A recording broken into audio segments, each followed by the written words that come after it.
yang bertindak seperti itu, bagaimana sikap kita? Lawan. Setuju? Kalau ada yang mengintimidasi ulama, kiai, memeras kiai, apa yang harus kita lakukan? Setuju. Kudu wani, wis saiki wis wani wae kagok wani wis. Jangan mau, jangan takut kualat.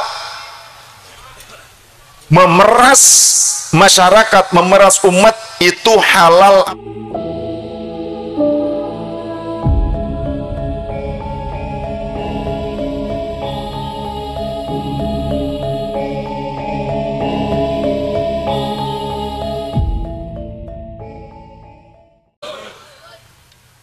Jadi walaupun ngaku turunan Nabi harus pakai syariat. Kenapa? Orang zaman sekarang ngaku turunan Nabi 14 abad lamanya. Jarak dengan baginda Nabi. Bahkan sudah hampir 15 abad, masuk ke abad ke-15.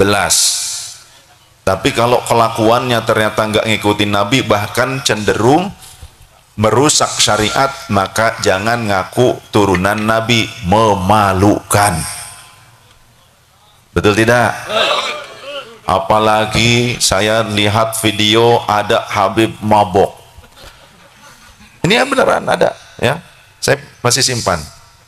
Mabok, kemudian teler di depan rumah orang. Lalu kemudian oleh jamaah setempat, pengurus lingkungan yang sedang ronda ditegur. Wah, mau Habib kok mabok? Wah, Habib mabok masuk surga. Kacau ya. Ente mabok gak boleh, aneh mabok gak apa-apa katanya. Mabok tuh ya. Apakah benar orang yang mengaku turunan Nabi, kalau benar, apalagi belum jelas, apalagi nggak benar, apalagi embuh turunannya siapa, gitu kan? Ini mah andai beneran turunan Nabi. Contoh di sini ada zuriyah Mbah Sunan Gunung Jati, ya, bukan saya. Di sini ada barangkali di sini, itu kan? Ada zuriyahnya Mbah Sunan Ampel barangkali, ada zuriyahnya Mbah Sunan Giri, nah, atau Maulana Maghribi Syarif Sayyid. Nah, kalaupun benar turunan Nabi, tapi kalau menyelisihi syariat itu nggak benar, salah, dan tidak boleh diikuti. Tidak boleh diikuti, tidak boleh. Mana dasarnya? Karena sekelas istri Nabi saja itu diancam oleh Gusti Allah. Kan sekarang banyak tuh orang ngaku turunan Nabi tapi melegalkan kezoliman. Kok kiai meres, datang ke kiai, aneh mau ngadain maulid nih, ente mau bantu berapa? Dikasih oleh kiai 300.000, diamplopin, pas dibuka 300.000 dilempar ke muka kiai. Salah satunya kiai nyeker asli Brebes yang langsung ngomong ke saya di panggung saat itu, yang membuat saya murka. Ada video saya murka terhadap oknum-oknum seperti itu. Karena apa? Karena para ulama yang berjasa mengislamkan masyarakat, yang berjasa ngajarin Quran, jadi ngerti kalamnya Allah, bisa baca dengan tartil, mengikuti kewajiban Allah, warattilil Qur'ana tartila. Kiai yang ngajarin wudhu, yang wudhu adalah syarat keabsahannya sholat. Kalau tidak sah wudhunya maka tidak sah sholatnya. Ngajarin sholatnya yang benar, itu mereka para kiai-kiai, para ustadz-ustadzah, para ulama. Mereka yang punya jasa besar, tapi mereka dikerdilkan, mereka dipecundangi di negerinya sendiri, seolah mereka tidak punya peran untuk mengislamkan bangsa dan negara Indonesia. Maka saya murka dengan orang-orang yang seperti itu, nggak tahu diri, ya. Mohon maaf, andai itu saudara saya sendiri pun saya tidak akan setuju dengan perilaku seperti itu. Jadi seringnya saya mendapatkan pengaduan itu dari para kiai, dari masyarakat. Itulah yang kemudian menghantak jiwa saya untuk membahas secara syariah. Nah, sekeras istri Nabi saja, karena mereka selalu menggunakan dalil, kan dalilnya ada, Habib mabok gak apa-apa. Kemudian ketika saya di Majalengka ngisi, kiai yang ngundang saya cerita sehari sebelumnya didatangi seorang Habib yang katanya bawa kiswah makbaroh Nabi, pengakuannya begitu ya, kiswah itu kain penutup. Oh, ini kiai katanya silakan dicium. Nah, ente kan sekarang sudah menciumnya, ente kalau ingin berkah ini tetap lengket menempel kepada ente harus mengeluarkan uang sebanyak 33 juta. Ini bukan katanya, saya boleh bisa ya ketemu langsung dengan kiainya, langsung nanti saya ajak. Yang ngundang saya kebetulan. Jadi diminta 33 juta. Kemudian ada lagi yang di Brebes, ketika 300.000 dilemparin, lalu Bib harus berapa katanya. Ente kalau bukan karena datuk aneh, ente nggak bakalan jadi kiai katanya. Nah terus ente turunannya nggak jadi kiai gitu kan. Berapa dong Bib? Uang yang merahan ratusan ribu, sejumlah Asmaul Husna 99, jadi mintanya 9.900.000. Ini nyata di Brebes tuh, yang 99 itu di Brebes kejadiannya. Masya Allah. Lah kiai cuma hasil daripada ngajar ngaji, kadang juga mereka harus nyawah, harus berkebun ya, banyak korban di sini di Brebes. Nah ini ada korban juga Pak Yai, Masya Allah. Jadi mulai sekarang kalau ada orang yang bertindak seperti itu, bagaimana sikap kita? Lawan. Setuju? Kalau ada yang mengintimidasi ulama, kiai, memeras kiai, apa yang harus kita lakukan? Setuju. Kudu wani, wis saiki wis wani wae kagok wani wis.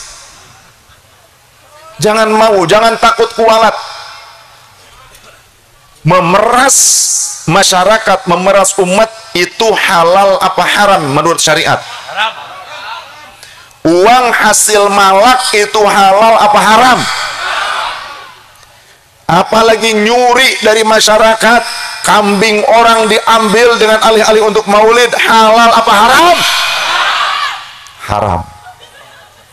Haram. Nah gini, tindakan memeras dan mengintimidasi itu tindakan yang sesuai syariat atau bertentangan? Bertentangan. Dapat pahala apa dapat dosa?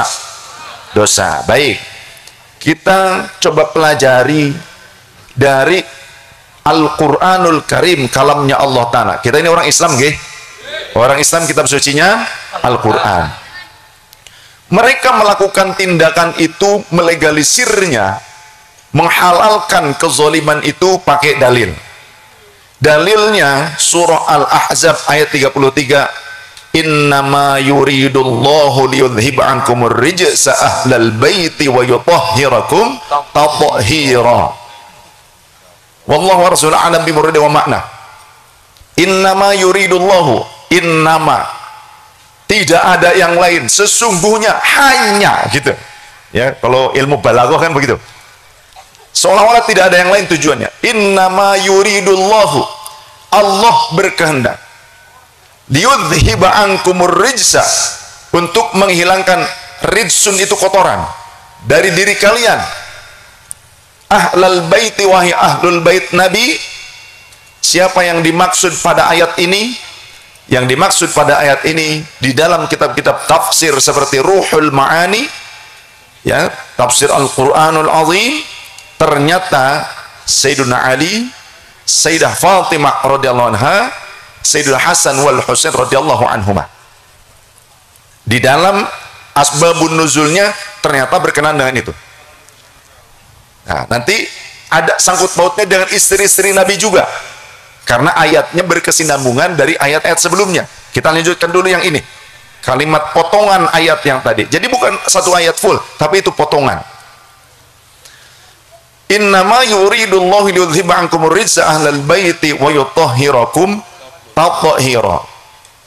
Liyudhhiba ankumur rijsa ahlal baiti wa yutahhirakum tathhira, dan Allah bertujuan untuk menyucikan kalian dengan sesuci-sucinya.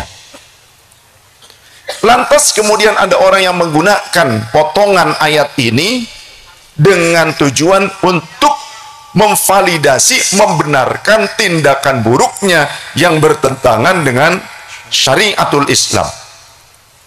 Padahal isinya, ini kan potongan ayat yang sempurnanya, nah harusnya qori yang bacanya.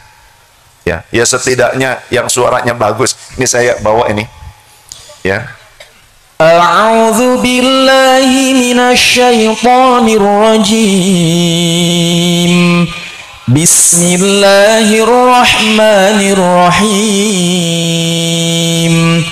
وقرن في بيوتكن ولا تبرجن تبرج الجاهلية الأولى وأقمنا الصلاة وآتينا الزكاة وأطعنا الله ورسوله إنما يريد الله ليذهب عنكم الرجس أهل البيت ويطهركم تطهيرا والله ورسوله أعلم بمراد ومعنى صدق الله العظيم وقرن في بيوتكن ولا تبرجن تبرج الجاهلية الأولى وأقمنا الصلاة وآتينا الزكاة wa ati'na Allah wa rasulah. Baru innama yuridullahu wa qarna fi buyutikunna wallahu wa rasuluhu a'lam bi muradi wa ma'na. Ini khitabnya kepada muannats. Wa qarna fi buyutikunna, khitabnya kepada muannats. Kepada siapa? Ternyata dari ayat sebelumnya diketahui ya nisa'an nabi. Tujuan ayat ini adalah peringatan kepada istri-istri Nabi. Istri Nabi yang hidup serumah dengan Nabi, yang melayani Nabi, ngeladeni Nabi, bisa dipeluk dan bisa memeluk, bahkan bisa melihat aurat Nabi. Lah kita sekarang bisa nggak seperti itu? Nggak bisa. Sekelas istri Nabi yang sangat disayang oleh baginda Nabi saja, oleh Allah diperintahkan waqarna fi buyutikunna, wahai istri-istri Nabi, berdiam dirilah kalian di rumah-rumah kalian. Untuk apa? Menjaga diri kalian. Wala tabarrujna tabarrujal jahiliyatil ula, dan jangan kalian bersikap seperti sikapnya orang-orang jahiliyah, wanita-wanita jahiliyah, dalam cara berpakaian, dalam cara berbicara, bersikap, beretika. Jangan seperti wanita jahiliyah. Tuh, ini istri Nabi, apalagi cuma ngaku turunan kayak kita-kita di zaman ini, ya. Wala tabarrujna tabarrujal jahiliyatil ula wa aqimnas sholata, dan tegakkanlah sholat oleh kalian wahai istri Nabi. Istri Nabi harus sholat. Turunan Nabi gimana? Boleh nggak sholat turunan Nabi?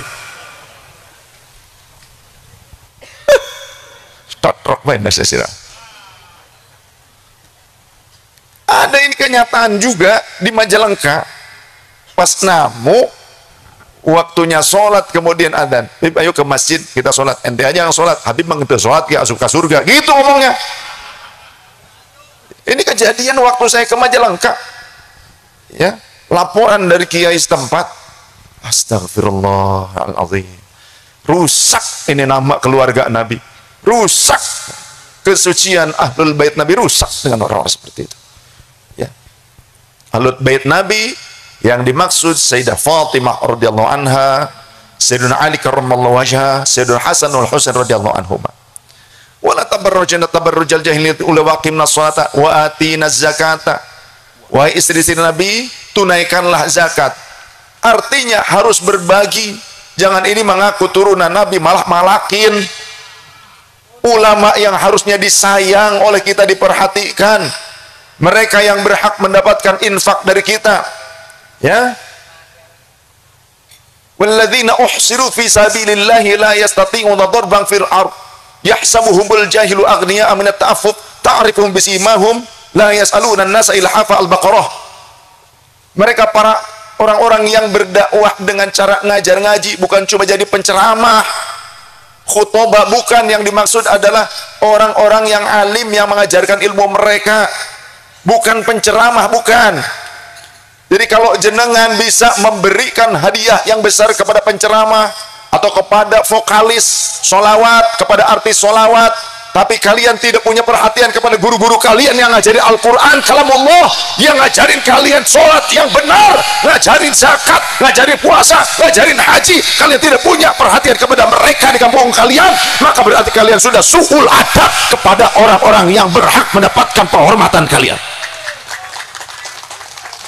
Laisa minna, kata Rasulullah, bukan kelompokku. Man lam yujilla kabirana, yang tidak bisa hormat kepada orang yang lebih tua di antara kita.